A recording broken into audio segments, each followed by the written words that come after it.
Bonjour à toutes et à tous, nous sommes aujourd'hui à Sarre-Union et comme vous le constatez, un paysage de désolation. C'est une ligne qui a fermé il n'y a pas très longtemps, en décembre 2018, et là on va pouvoir raconter pas mal de choses parce que cette ligne est un petit peu dans le giron politique. Je m'explique. Début 2018, le gouvernement Macron, qui venait d'arriver au pouvoir depuis moins d'un an, lance la réforme ferroviaire. Réforme qui mettait en place l'ouverture à concurrence des trains, mais aussi voulait faire de grosses économies sur le fonctionnement du ferroviaire français, d'où cette volonté d'ouvrir à la concurrence. Et on avait plusieurs idées qui se confrontaient, plusieurs avis et opinions qui se confrontaient.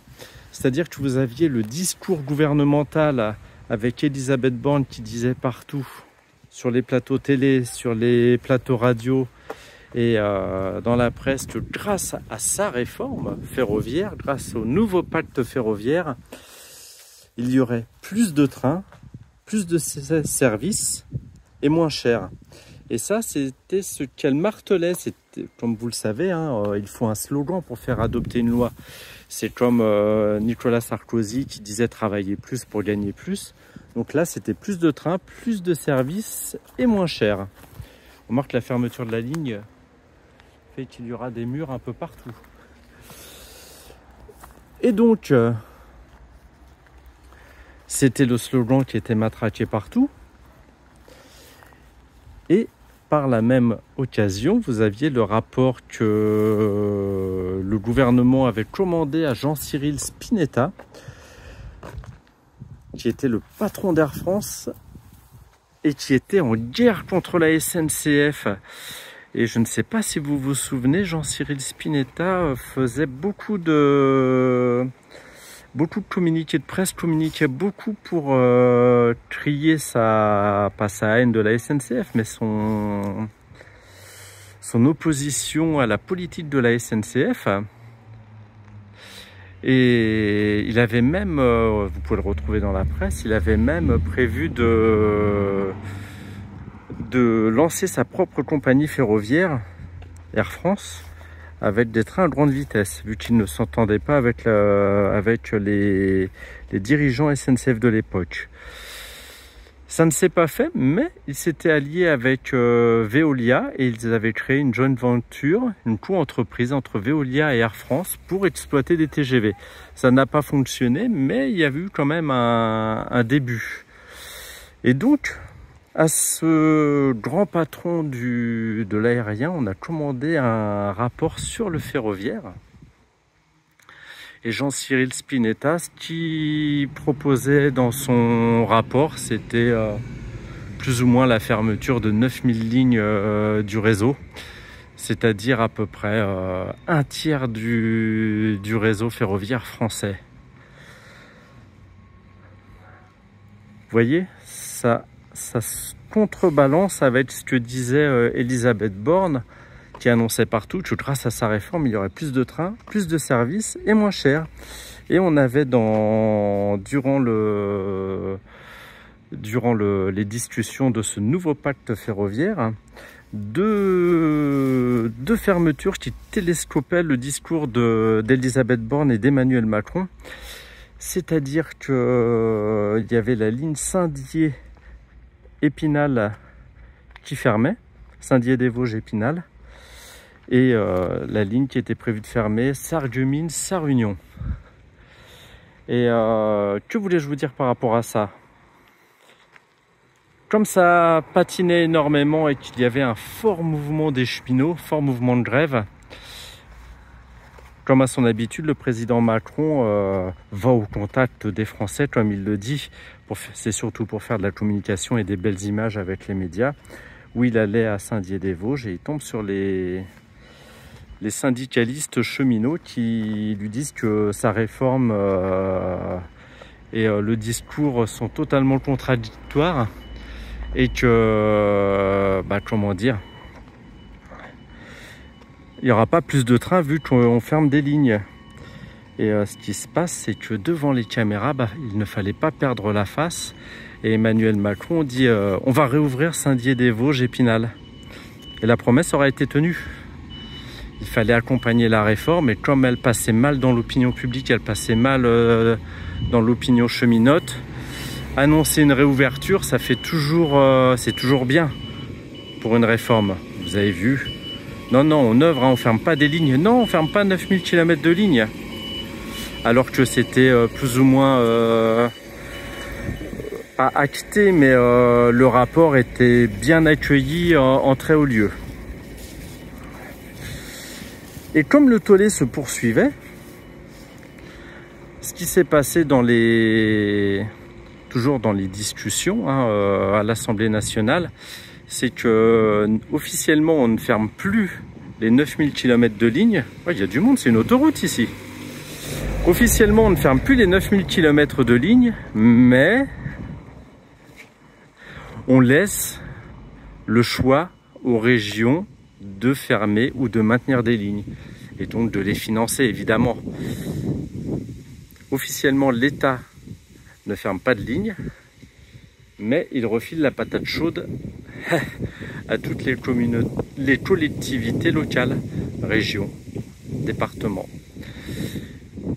Et c'est ce qui s'est passé avec cette pauvre ligne Sarreguemines-Sarre-Union qui a fermé en décembre 2018 pendant l'accomplissement, après la mise en place de la réforme ferroviaire. On commençait à en parler un petit peu pendant la réforme, mais cette ligne-là aura été fermée pour le coup. Et on parle d'une fermeture temporaire en 2018. Et vous voyez, nous sommes en 2024. Les images là sont tournées en août 2024. Elles seront sur YouTube en 2025. Je suis désolé, j'ai fait beaucoup de vidéos d'avance. Et à la sortie de Sarre-Union, oui, j'allais dire Sarreguemines, à la sortie de Sarre-Union, vous voyez que tous les passages à niveau sont démontés, les voies sont démontées, et ça a été goudronné au niveau des passages à niveau, ce qui va repousser ad vitam aeternam la réouverture de la ligne. Et autre fait, quand vous regardez un petit peu, et puis là j'ai vu plusieurs bus desservir la gare.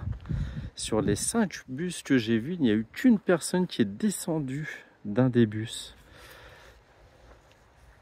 Vous avez compris où je veux en venir? On ferme la ligne parce qu'on n'a plus les moyens de l'entretenir. On refile la patate chaude aux régions. Les régions disent la vitesse des trains elle est tellement abaissée que les voyageurs ne la fréquentent plus. On ferme la ligne, on transfère tout ça par bus, ne vous inquiétez pas, on va mettre des bus à la place. Mais le problème, c'est que les bus, ils sont confrontés à la circulation routière, les bouchons et toutes les contraintes de la route. Et ce qui se passe, c'est que les gens fuient les bus. Ouais, vous voyez, comme je vous dis, une personne sur 5 bus. Et comment dire, comment justifier une réouverture de ligne? Il y a une personne qui prend le bus. Dans la journée, il y a 10 personnes qui descendent à Sarre-Union. Pourquoi on va réouvrir la ligne? Et la conclusion, on a une casse très méthodique d'une ligne ferroviaire. Maintenant, on peut voir l'ancien bâtiment voyageur de Sarre-Union. Un bâtiment voyageur qui fait très moderne, hein. C'est pas celui historique. Il est même pas très beau du tout, hein. Ça fait bâtiment des années 60, années 70. Mais comme vous le constatez, il a déjà été vandalisé en partie. L'horloge a été... les aiguilles de l'horloge ont été retirées. Ici, sur le T de suspension, je ne sais pas ce qu'il y avait, mais ça a été arraché. Là, on peut imaginer qu'il y avait peut-être une horloge. Ça a été retiré. Bon, les portes, elles ont été renforcées. La gare en elle-même n'est pas forcée. Mais vous voyez ce bâtiment qui est en train de dépérir, alors qu'il pourrait être utilisé Pas forcément pour du ferroviaire, pour les bus, mais regardez, en haut il y a des volets, on pourrait en faire des habitations tout simplement. Il y a de l'eau, il y a de l'électricité, il y a le chauffage, il y a tout qui va là. Alors pourquoi laisser ce bâtiment dépérir? C'est vraiment dommage pour le coup. Sinon, on a pu voir, j'en ai pas parlé, mais on a pu voir la halle marchandises accolée au bâtiment voyageurs. Halle marchandises qui fait quand même plus historique, hein, avec sa pierre rouge typique de la région. Et on peut y observer son quai de desserte, hein, routier. Le côté routier de la halle marchandises. Et voilà, nous sommes donc à Sarre-Union, sur l'ancienne ligne de Sarreguemines à Sarre-Union. Encore un spectacle assez désolant, hein, vraiment. Dites-moi ce que vous en pensez. Dites-moi si vous avez emprunté le train ici. On peut lire sur les articles de presse, je vous mettrai quelques petites coupures que la vitesse à la base était de 75 km/h et qu'elle a été abaissée à 20 km/h sur de nombreux kilomètres.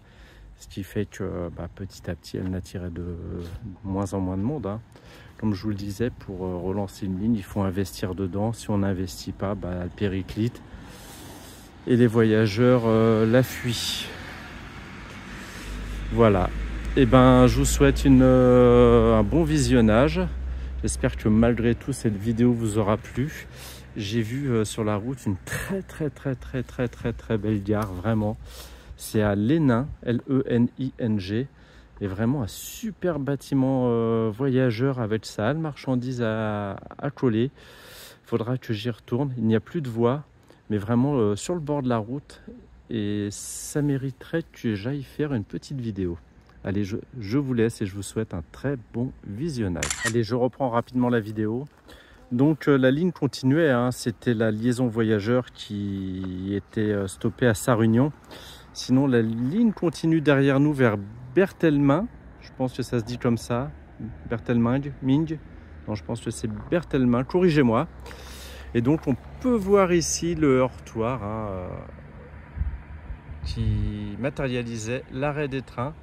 Et vous avez les heurtoirs dans chaque sens. Vous voyez, le premier, c'est pour les trains qui viennent de Sarreguemines. Et le deuxième, on voit bien qu'il avait un feu. On va essayer avec le doigt. Hop, ici, on voit bien qu'il y avait un feu. Donc, matérialisant et signalant qu'il fallait s'arrêter. Nous sommes devant la halle marchandises. On peut imaginer qu'ici aussi, il y avait une voie pour desservir. Je pense, à moins que ce soit... Je pense pas que ce soit routier, je pense qu'il y avait vraiment une voie. En revanche, si vous voulez des murs, c'est que des mûriers. Devant nous, bon, c'est pas le but de la vidéo. Donc voici le dernier petit bout sur Sarre-Union. Désolation.